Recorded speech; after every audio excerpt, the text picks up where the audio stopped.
ओम शांति। 1 अक्टूबर 2024। मीठे प्यारे बाबा के आज के मधुर महावाक्य। आज की मुरली के कुछ मुख्य पॉइंट्स। आज बाबा हमें समझाते कि हम बच्चों को एकांत में बैठ आत्मिक स्थिति में स्थित हो एक बाप की याद में रहना है। देह अभिमानवश ऐसा कोई कर्म नहीं करना है जो डिससर्विस हो जाए। बहुत आत्माओं के कल्याण के निमित्त बनना है। याद के लिए समय अवश्य निकालना है। किसी भी व्यक्ति व साधनों से लगाव मुक्त हो संपूर्ण पवित्रता को धारण करना है। तो चलिए सुनते हैं आज की बाबा की मीठी प्यारी मुरली। ओम शांति। बाबा कहते, मीठे बच्चे, देही अभिमानी बनने की प्रैक्टिस करो। इस प्रैक्टिस से ही तुम पुण्य आत्मा बन सकेंगे। आज का पहला प्रश्न, किस एक नॉलेज के कारण तुम बच्चे सदा हर्षित रहते हो? उत्तर, तुम्हें नॉलेज मिली है कि यह नाटक बड़ा वंडरफुल बना हुआ है। इसमें हर एक एक्टर का अविनाशी पार्ट नूंधा हुआ है। सब अपना अपना पार्ट बजा रहे हैं। इस कारण तुम सदा हर्षित रहते हो। दूसरा प्रश्न, कौन सा एक हुनर बाप के पास ही है, दूसरों के पास नहीं? उत्तर, देही अभिमानी बनाने का हुनर एक बाप के पास है, क्योंकि वे खुद सदा देही है, सुप्रीम है। ये हुनर किसी भी मनुष्य को आ नहीं सकता। ओम शांति। रूहानी बच्चों अर्थात आत्माओं प्रति बाप बैठ समझाते हैं। अपने को आत्मा तो समझना है ना। बाप ने बच्चों को समझाया है, पहले पहले ये प्रैक्टिस करो कि हम आत्मा हैं, न कि शरीर। जब अपने को आत्मा समझेंगे तब ही परम पिता को याद करेंगे। अपने को आत्मा नहीं समझेंगे तो फिर जरूर लौकिक संबंधी धंधा आदि ही याद आता रहेगा। इसलिए पहले पहले तो यह प्रैक्टिस होनी चाहिए कि मैं आत्मा हूं, तो फिर रूहानी बाप की याद ठहरेगी। बाप ये शिक्षा देते हैं कि अपने को देह नहीं समझो। ये ज्ञान बाप एक ही बार सारे कल्प में देते हैं, फिर 5000 वर्ष बाद ये समझानी मिलेगी। अपने को आत्मा समझेंगे तो बाप भी याद आएगा। आधा कल्प तुमने अपने को देह समझा है, अब अपने को आत्मा समझना है। जैसे तुम आत्मा हो, मैं भी आत्मा ही हूँ, परंतु सुप्रीम हो। मैं हूँ ही आत्मा, तो मेरे को कोई देह याद पड़ती ही नहीं। यह दादा तो शरीरधारी है ना, वह बाप है निराकार। ये प्रजापिता ब्रह्मा तो साकारी हो गया। शिव बाबा का असली नाम है ही शिव, वह है ही आत्मा। सिर्फ वह ऊंचते ऊंच अर्थात सुप्रीम आत्मा है। सिर्फ इस समय ही आकर इस शरीर में प्रवेश करता हूँ।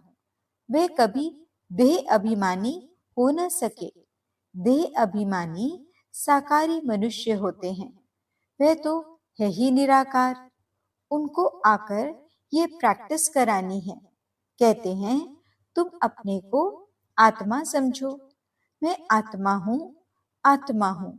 ये पाठ बैठकर पढ़ो। मैं आत्मा शिव बाबा का बच्चा हूँ। हर बात की प्रैक्टिस चाहिए ना। बाप कोई नई बात नहीं समझाते हैं। तुम जब अपने को आत्मा पक्का पक्का समझेंगे तब बाप भी पक्का याद रहेगा।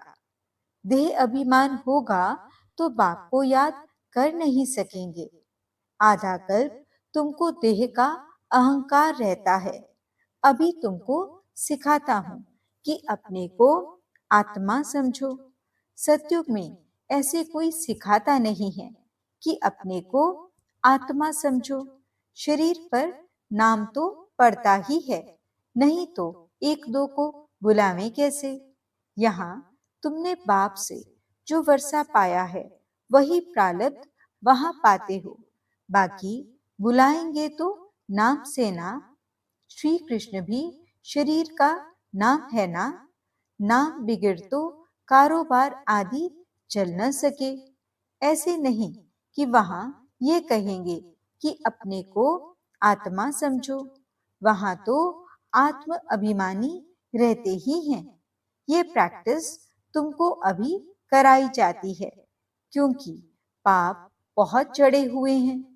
आहिस्ते आहिस्ते थोड़ा थोड़ा पाप चढ़ते चढ़ते अभी फुल पाप आत्मा बन पड़े हो। आधा कल्प के लिए जो कुछ किया वह खलास भी तो होगा ना। आहिस्ते आहिस्ते कम होता जाता है। सतयुग में तुम सतो प्रधान हो, त्रेता में सतो बन जाते हो। वर्षा अभी मिलता है। अपने को आत्मा समझ बाप को याद करने से ही वर्षा मिलता है। यह देही अभिमानी बनने की शिक्षा बाप अभी देते हैं। सतयुग में ये शिक्षा नहीं मिलती। अपने अपने नाम पर ही चलते हैं। यहाँ तुम हर एक को याद के बल से पाप आत्मा से पुण्य आत्मा बनना है। सतयुग में इस शिक्षा की दरकार ही नहीं। न तुम ये शिक्षा वहां ले जाते हो, वहां न ये ज्ञान न योग ले जाते हो। तुमको पतित से पावन अभी ही बनना है। फिर आहिस्ते आहिस्ते कला कम होती है। जैसे चंद्रमा की कला कम होते होते लीक जाकर रहती है। तो इसमें मूंझो नहीं। कुछ भी न समझो तो पूछो। पहले तो ये पक्का निश्चय करो कि हम आत्मा हैं। तुम्हारी आत्मा ही अभी तमो प्रधान बनी है। पहले सतो प्रधान थी। फिर दिन प्रतिदिन कला कम होती जाती है। मैं आत्मा हूँ ये पक्का न होने से ही तुम बाप को भूलते हो। पहले पहले मूल बात ही यह है। आत्म अभिमानी बनने से बाप याद आएगा तो वर्षा भी याद आएगा। वर्षा याद आएगा तो पवित्र भी रहेंगे, दैवी गुण भी रहेंगे। एम ऑब्जेक्ट तो सामने है ना। यह है गॉडली यूनिवर्सिटी। भगवान पढ़ाते हैं। देही अभिमानी भी वही बना सकते हैं। और कोई भी ये हुनर जानता ही नहीं है। एक बाप ही सिखाते हैं। ये दादा भी पुरुषार्थ करते हैं। बाप तो कभी ते लेते ही नहीं। जो उनको देही अभिमानी बनने का पुरुषार्थ करना पड़े, वे सिर्फ इस ही समय आते हैं तुमको देही अभिमानी बनाने। ये कहावत है, जिनके माथे मामला वे कैसे नींद करें। बहुत धंधा आदि टू मच होता है तो फुर्सत नहीं मिलती। और जिनको फुर्सत है वे आते हैं बाबा के सामने पुरुषार्थ करने। कोई नए भी आते हैं, समझते हैं नॉलेज तो बड़ी अच्छी है। गीता में भी ये अक्षर हैं। मुझ पाप को याद करो तो तुम्हारे विकर्म विनाश हो जाए। तो बाप ये समझाते हैं। बाप कोई को दोष नहीं देते हैं। ये तो जानते हैं तुमको पावन से पतित बनना ही है और हमको आकर पतित से पावन बनाना ही है। ये बना बनाया ड्रामा है। इसमें कोई के निंदा की बात नहीं। तुम बच्चे अभी ज्ञान को अच्छी रीति जानते हो और तो कोई भी ईश्वर को जानते ही नहीं। इसलिए निधन के नास्तिक कहलाए जाते हैं।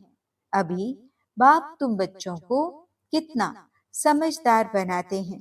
टीचर रूप में शिक्षा देते हैं। कैसे ये सृष्टि का चक्र चलता है। ये शिक्षा मिलने से तुम भी सुधरते हो। भारत जो शिवालय था सो अब वैश्यालय है ना। इसमें ग्लानि की तो बात ही नहीं। ये खेल है जो बाप समझाते हैं। तुम देवता से असुर कैसे बने हो, ऐसे नहीं कहते, क्यों बने। बाप आए ही हैं बच्चों को अपना परिचय देने और सृष्टि का चक्र कैसे फिरता है ये नॉलेज देते हैं। मनुष्य ही जानेंगे ना। अभी तुम जानकर फिर देवता बनते हो। ये पढ़ाई है मनुष्य से देवता बनने की, जो बाप ही बैठ पढ़ाते हैं। यहाँ तो सब मनुष्य ही मनुष्य हैं। देवता तो इस सृष्टि पर आ नहीं सकते जो टीचर बनकर पढ़ाएं। पढ़ाने वाला बाप देखो कैसे पढ़ाने आते हैं। गायन भी है, परम पिता परमात्मा कोई रथ लेते हैं। ये पूरा नहीं लिखते कि कौन सा रथ लेते हैं। त्रिमूर्ति का राज भी कोई समझते नहीं। परम पिता अर्थात परम आत्मा वो जो है सो अपना परिचय तो देंगे ना। अहंकार की बात नहीं, न समझने के कारण कहते हैं इनमें अहंकार है। ये ब्रह्मा तो कहते नहीं कि मैं परमात्मा हूँ। ये तो समझ की बात है। ये तो बाप के महावाक्य हैं। सभी आत्माओं का बाप एक है। इनको दादा कहा जाता है। ये भाग्यशाली रथ है ना। नाम भी ब्रह्मा रखा है क्योंकि ब्राह्मण चाहिए ना। आदि देव प्रजापिता ब्रह्मा है, प्रजा का पिता है। अब प्रजा कौन सी। प्रजापिता ब्रह्मा शरीरधारी है तो एडॉप्ट किया ना। बच्चों को शिव बाबा समझाते हैं। मैं अडॉप्ट नहीं करता हूँ। तुम सब आत्माएं तो सदैव मेरे बच्चे हो ही। मैं तुमको बनाता नहीं हूँ। मैं तो तुम आत्माओं का अनादि बाप हूँ। बाप कितना अच्छी रीति समझाते हैं। फिर भी कहते हैं अपने को आत्मा समझो। तुम सारी पुरानी दुनिया का संन्यास करते हो। बुद्धि से जानते हैं सब वापस जाएंगे इस दुनिया से। ऐसे नहीं संन्यास कर जंगल में जाना है। सारी दुनिया का संन्यास कर हम अपने घर चले जाएंगे। इसलिए कोई भी चीज याद न आए सिवाय एक बाप के। 60 वर्ष की आयु हुई तो फिर वाणी से परे वानप्रस्थ में जाने का पुरुषार्थ करना चाहिए। ये वानप्रस्थ की बात है अभी की। भक्ति मार्ग में तो वानप्रस्थ का किसको पता ही नहीं है। वानप्रस्थ का अर्थ नहीं बता सकते हैं। वाणी से परे मूल वतन को कहेंगे। वहां सभी आत्माएं निवास करती हैं तो सबकी वानप्रस्थ अवस्था है। सबको जाना है घर। शास्त्रों में दिखाते हैं आत्मा मृगजी के बीच चमकता हुआ सितारा है। कई समझते हैं आत्मा अंगुष्ठी मिसल है। अंगुष्ठी मिसल को ही याद करते हैं। स्टार को याद कैसे करें, पूजा कैसे करें। तो बाप समझाते हैं तुम देह अभिमान में जब आते हो तो पुजारी बन जाते हो। भक्ति का समय शुरू होता है। उसको भक्ति कल्ट कहते हैं। ज्ञान कल्ट अलग है। ज्ञान और भक्ति इकट्ठे नहीं हो सकते। दिन और रात इकट्ठे नहीं हो सकते। दिन सुख को कहा जाता और रात दुख अर्थात भक्ति को कहा जाता है। कहते हैं प्रजापिता ब्रह्मा का दिन और फिर रात। तो प्रजा और ब्रह्मा जरूर दोनों ही इकट्ठे होंगे ना। तुम समझते हो हम ब्राह्मण ही आधा कल्प सुख भोगते हैं, फिर आधा कल्प दुख। ये बुद्धि से समझने की बात है। ये भी जानते हो सब बाप को याद नहीं कर सकते हैं। फिर भी बाप खुद समझाते रहते हैं अपने को आत्मा समझो और मुझे याद करो तो तुम पावन बन जाएंगे। ये पैगाम सबको पहुंचाना है, सर्विस करनी है। जो सर्विस ही नहीं करते तो वे फूल नहीं ठहरे। बागवान बगीचे में आएंगे तो उनको फूल ही सामने चाहिए। जो सर्विसेबल हैं बहुतों का कल्याण करते हैं। जिनको देह अभिमान है वे खुद भी समझेंगे हम फूल तो है नहीं, बाबा के सामने तो अच्छे अच्छे फूल बैठे हैं, तो बाप की उन पर नजर जाएगी। डांस भी अच्छा चलेगा। डांसिंग गर्ल का मिसाल, स्कूल में भी टीचर तो जानते हैं ना कौन नंबर 1 कौन नंबर 2 3 में है। बाप का भी अटेंशन सर्विस करने वालों तरफ ही जाएगा। दिल पर भी वह चढ़ते हैं, डिसर्विस करने वाले थोड़े ही दिल पर चढ़ते। बाप पहली पहली मुख्य बात समझाते हैं, अपने को आत्मा निश्चय करो, तब बाप की याद ठहरेगी। देह अभिमान होगा तो बाप की याद ठहरेगी नहीं। लौकिक संबंधियों तरफ, धंधे धोरी तरफ बुद्धि चली जाएगी। देही अभिमानी होने से पारलौकिक बाप ही याद आएगा। बाप को तो बहुत प्यार से याद करना चाहिए। अपने को आत्मा समझना, इसमें मेहनत है, एकांत चाहिए। 7 रोज की भट्टी का कोर्स बहुत कड़ा है। कोई की याद न आए, किसको पत्र भी नहीं लिख सकते। ये भट्टी तुम्हारी शुरू की थी, यहाँ तो सबको रख नहीं सकते। इसलिए कहा जाता है घर में रहकर प्रैक्टिस करो। भक्त लोग भी भक्ति के लिए अलग कोठी बना देते हैं, अंदर कोठरी में बैठ माला सिमरते हैं। तो इस याद की यात्रा में भी एकांत चाहिए। एक बाप को ही याद करना है, इसमें कुछ जबान चलाने की भी बात नहीं है। इस याद के अभ्यास में फुर्सत चाहिए। तुम जानते हो लौकिक बाप है हद का क्रिएटर, यह है बेहद का। प्रजापिता ब्रह्मा तो बेहद का ठहराना बच्चों को एडॉप्ट करते हैं। शिव बाबा एडॉप्ट नहीं करते हैं, उनको तो बच्चे सदैव हैं ही। तुम कहेंगे शिव बाबा के हम बच्चे आत्माएं अनादि है ना। ब्रह्मा ने तुमको एडॉप्ट किया है। हर एक बात अच्छी रीति समझने की है। बाप रोज रोज बच्चों को समझाते हैं, कहते हैं बाबा याद नहीं रहती। बाप कहते हैं इसमें थोड़ा समय निकालना चाहिए। कोई कोई ऐसे होते हैं जो बिल्कुल समय दे नहीं सकते, बुद्धि में काम बहुत रहता है, फिर याद की यात्रा कैसे हो। बाप समझाते हैं मूल बात ही यह है, अपने को आत्मा समझ मुझ बाप को याद करो तो तुम पावन बन जाएंगे। मैं आत्मा हूँ, शिव बाबा का बच्चा हूँ, ये मन बनावट हुआ ना। इसमें मेहनत चाहिए, आशीर्वाद की बात नहीं, यह तो पढ़ाई है। इसमें कृपा व आशीर्वाद नहीं चलती। मैं कभी तुम्हारे ऊपर हाथ रखता हूँ क्या? तुम जानते हो बेहद के बाप से हम वर्षा ले रहे हैं। अमर भव, आयुष्मान भव, इसमें सब आ जाता है। तुम फुल एज यानी आयु पाते हो, वहां कभी अकाल मृत्यु नहीं होती। ये वर्षा कोई साधु संत आदि दे नहीं सकते। वे कहते हैं पुत्रवान भव, तो मनुष्य समझते उनकी कृपा से बच्चा हुआ है। बस जिनको बच्चा नहीं होगा वह जाकर उनका शिष्य बनेंगे।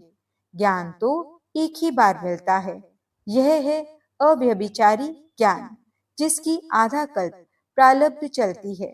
फिर है अज्ञान, भक्ति को अज्ञान कहा जाता है।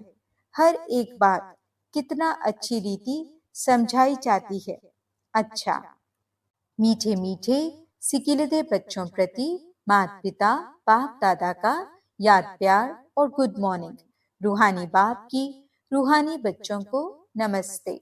हम रूहानी बच्चों की रूहानी बाप दादा को दिल व जान सिख व प्रेम से नमस्ते नमस्ते नमस्ते जी। गुड मॉर्निंग बाबा, शुक्रिया बाबा। धारणा के लिए मुख्य सार। पहला पॉइंट, अभी वानप्रस्थ अवस्था है, इसलिए बुद्धि से सब कुछ संन्यास कर एक बाप की याद में रहना है। एकांत में बैठ अभ्यास करना है। हम आत्मा है, आत्मा है। दूसरा पॉइंट, सर्विसेबल फूल बनना है। देह अभिमानवश ऐसा कोई कर्म नहीं करना है जो डिससर्विस हो जाए। बहुतों के कल्याण के निमित्त बनना है। थोड़ा समय याद के लिए अवश्य निकालना है। वरदान, परमात्म ज्ञान की नवीनता, पवित्रता को धारण करने वाले सर्व लगावों से मुक्त भव। इस परमात्म ज्ञान की नवीनता ही पवित्रता है। फलक से कहते हो कि आग कपूस इकट्ठा रहते भी आग नहीं लग सकती। विश्व को आप सबकी ये चैलेंज है कि पवित्रता के बिना योगी व ज्ञानी तो आत्मा नहीं बन सकते। तो पवित्रता अर्थात संपूर्ण लगाव मुक्त, किसी भी व्यक्ति व साधनों से भी लगाव न हो, ऐसी पवित्रता द्वारा ही प्रकृति को पावन बनाने की सेवा कर सकेंगे। स्लोगन, पवित्रता आपके जीवन का मुख्य फाउंडेशन है। धरत पड़िए, धर्म न छोड़िए। ओम शांति। आज के अव्यक्त इशारे। ब्राह्मण जीवन में कोई भी बात मुश्किल नहीं है, लेकिन अपने संस्कार, अपनी कमजोरियां मुश्किल के रूप में देखने में आती हैं। इसके लिए अपने को क्षमा पर इतने तक मिटाना है जो कहते हो मेरे संस्कार, ये मेरापन भी मिट जाए, नेचर भी बदल जाए। जब हर एक की नेचर बदलेगी तब ब्रह्मा बाप समान अव्यक्ति फीचर्स बनेंगे। ओम शांति।